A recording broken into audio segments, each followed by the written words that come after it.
Zelika Ramadina, Ibu. Wilda. Baik anak-anak, sebelum kita masuk ke materi kita hari ini, ada baiknya kita berdoa terlebih dahulu. Bisa mungkin mungkin doa untuk teman-temannya. Baiklah teman-teman, sebelum mulai pelajaran pada hari ini yang kali kita berdoa mengucapkan tujuan masing-masing. Saya dengan kepala berdoa dimulai. Berdoa selesai. Oke, baik. Nah, anak-anak, sebelum kita mulai atau masuk pada bab hari ini, kita sedikit mengulas tentang bab kemarin yang terakhir kita pelajari, yaitu tentang jual beli. Jadi kan pada dasarnya jual beli di dalam Islam itu ada ketentuan-ketentuannya, seperti misalnya kita tidak boleh membeli barang yang tidak jelas bentuknya, dan juga kita juga tidak boleh apa sih namanya yang hebat nih? Bukan. Apa itu? Bukan.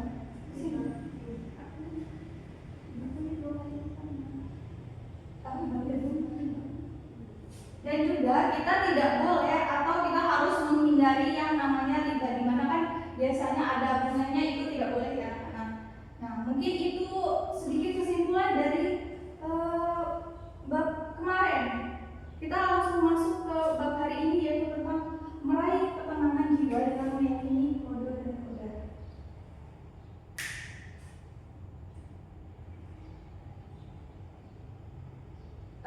Kita mulai dari gambar atau pertanyaan terlebih. Apa sih yang kalian terlintas dalam pikiran kalian ketika melihat dua gambar ini? Yang satu adalah sebuah kelahiran, yang satu adalah seseorang yang jatuh sakit. Zalika bicara. Dari gambar tersebut, yang dapat saya tangkap itu mengenai takdir, Bu. Yang pertama, gambar pertama itu dia ditakdirkan untuk lahir ke dunia, lalu gambar yang kedua itu dia ditakdirkan diberi rasa sakit. Betul sekali. Jadi benar ya teman-teman, kata teman-teman. Jadi benar ya anak-anak, kata teman kita ya dua gambar ini adalah suatu kejadian atau peristiwa yang berhubungan dengan takdir atau yang terhubung dengan materi kita pada hari ini. Jadi kita mulai dari makna qada dan qadar. Jadi yang pertama adalah qada. Jadi qada itu di mana merupakan suatu ketetapan Allah Subhanahu wa taala. Jadi mulai meliputi dari ketetapannya, perintahnya, penciptaannya, ketentuannya. Jadi semua ketetapan Allah Subhanahu wa taala yang terjadi sejak zaman azali terhadap segala sesuatu yang menyeluruh itu adalah qada. Misalnya hukum alam, hidup dan matinya manusia, dan rezeki. Untuk yang kedua adalah pengertian dari qada. Jadi beda halnya dengan qadar tadi yang merupakan ketetapan Allah Subhanahu wa taala. Qadar ini adalah perwujudan ketetapannya, di mana qadar ini merupakan perincian dari ketetapan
ketetapan atau pelaksanaannya itu terjadi, manusia tetap harus berusaha atau bekerja keras untuk menjalani ketentuan akal takdir. Kenapa? Karena misalnya kita ditetapkan atau ditakdirkan misalnya mendapatkan musibah, kita bisa berikhtiar atau berdoa agar jadi kita sebagai manusia bisa berusaha untuk menangani atau mencegah musibah terjadi. Nah, misalnya seperti sakit tadi, itu kan bisa kita cegah dengan kita berolahraga, menjaga pola makan, walaupun pada dasarnya ketentuan itu sudah ditetapkan oleh Subhanahu wa Ta'ala, tapi kita tetap harus berikhtiar. Sama halnya dengan ikhtiar, doa juga sebagai penguat usaha yang sudah kita lakukan untuk memengaruhi takdir mualaf atau takdir dari kita. Jadi kita berdoa dan berusaha kepada Allah Subhanahu wa Ta'ala agar kita senantiasa mendapatkan takdir-takdir yang baik. Manusia bisa tetap berusaha, tetapi Allah yang menentukan hasilnya. Tapi bukan berarti kita harus pasrah terhadap semua hal yang terjadi. Baik, kita lanjut ke materi selanjutnya, yaitu meyakini bahwa Allah Subhanahu wa Ta'ala memberikan qadar kepada makhluknya. Jadi Allah Subhanahu wa Ta'ala sudah menetapkan seluruh ketentuan bagi makhluknya mulai dari zaman azali. Jadi ketentuan-ketentuan itu sudah dengan ilmu, hikmah dan adil, karena Allah Subhanahu wa Ta'ala tahu mana sih yang baik untuk hambanya, mana kadar yang cukup untuk hambanya. Allah lebih mengetahui. Jadi Allah telah menetapkan ketentuan itu seadil-adilnya. Yang kedua adalah segala sesuatu yang terjadi adalah bagian dari rencana dan ketetapan Allah Subhanahu wa Ta'ala.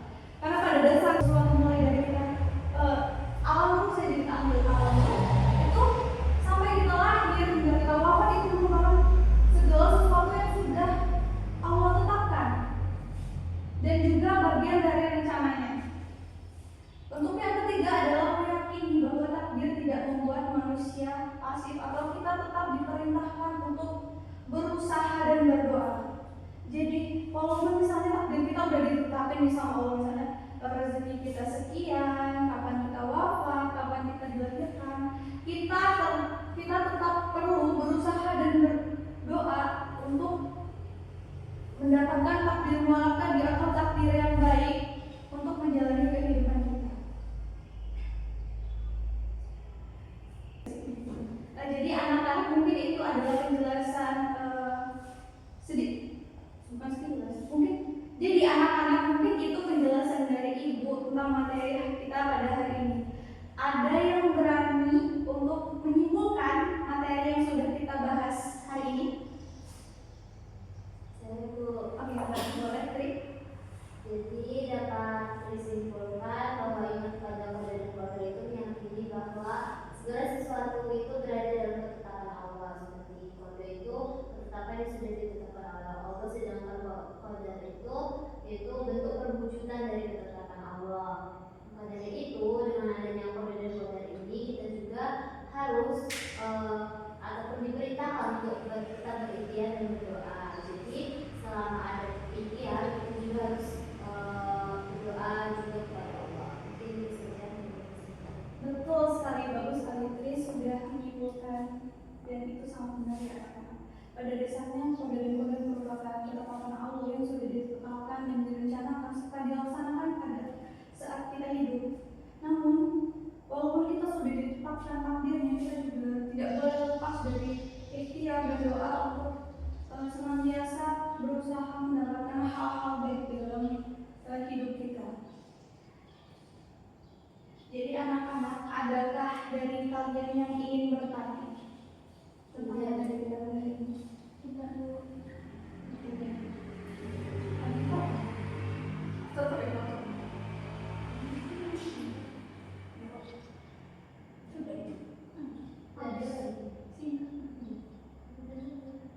Jadi mungkin itulah materi kita pada hari ini.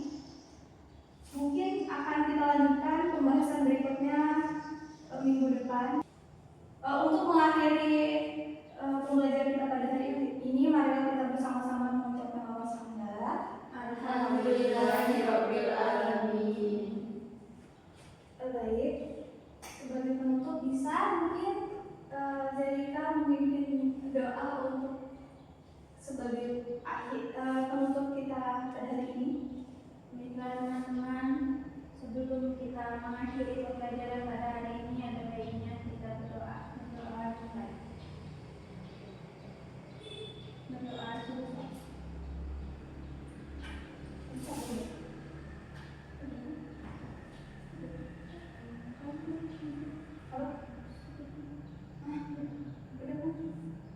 Baik, mungkin anak-anak itu materi yang Ibu sampaikan pada hari ini. Ibu akhiri. Assalamualaikum warahmatullahi wabarakatuh. Waalaikumsalam warahmatullahi wabarakatuh. Ada yang bisa bantu Ibu menjelaskan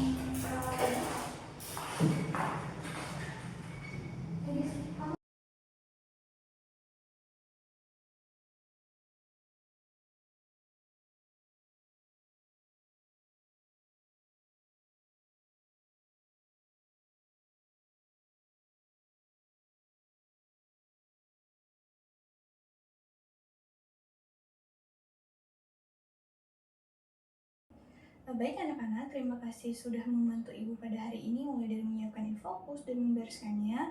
Mungkin sekian pembelajaran dari hari ini, semoga bermanfaat dan kita semua paham ya. Ibu pamit. Assalamualaikum warahmatullahi wabarakatuh. Duluan anak-anak.